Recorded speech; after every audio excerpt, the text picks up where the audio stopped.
రాష్ట్రంలో సన్నబియ్యం పంపిణీ కార్యక్రమాన్ని ప్రారంభించిన తర్వాత రాష్ట్ర వ్యాప్తంగా గ్రామాన ప్రజల నుంచి ఊహించని స్పందన కనబడుతుందని హుజూరాబాద్ కాంగ్రెస్ పార్టీ నియోజకవర్గ ఇన్ఛార్జ్ వడితల ప్రణవ్ అన్నారు.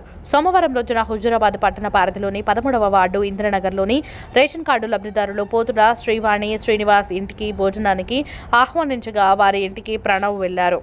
ప్రణవ్ రాకతో ఆ కుటుంబం సంతోషాన్ని వ్యక్తం చేశారు. ఇన్నేళ్లుగా తమ ఇంటికి ఏ రాజకీయ నాయకుడు రాలేదని స్వయంగా ప్రణవ్ మా ఇంటికి రావడం ద్వారా నిజమైన పండుగ వచ్చిందని ఆనందాన్ని వ్యక్తం చేశారు. అనంతరం వారి కుటుంబంతో సహా పంక్తి భోజనం చేశారు. రేషన్ కార్డుల్లో వచ్చిన సన్నబియ్యాన్ని లబ్ధిదారులు వంట చేసి ప్రణవ్కు వడ్డించారు. ఈ సందర్భంగా వారు మాట్లాడుతూ కాంగ్రెస్ ప్రభుత్వం అంటే పేదల కష్టాలు తీర్చే పార్టీ అని, ప్రభుత్వం ఇచ్చే సన్నబియ్యంతో భోజనం చేయడం సంతోషాన్ని కలిగించిందని, ధనిక వర్గాలు తినే సన్నబియ్యం నిరుపేద గడప కూడా వండడం గొప్ప విషయమని అన్నారు.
సార్ కూడా ఉంటారు, పెళ్లి సార్ కూడా ఉంటారు.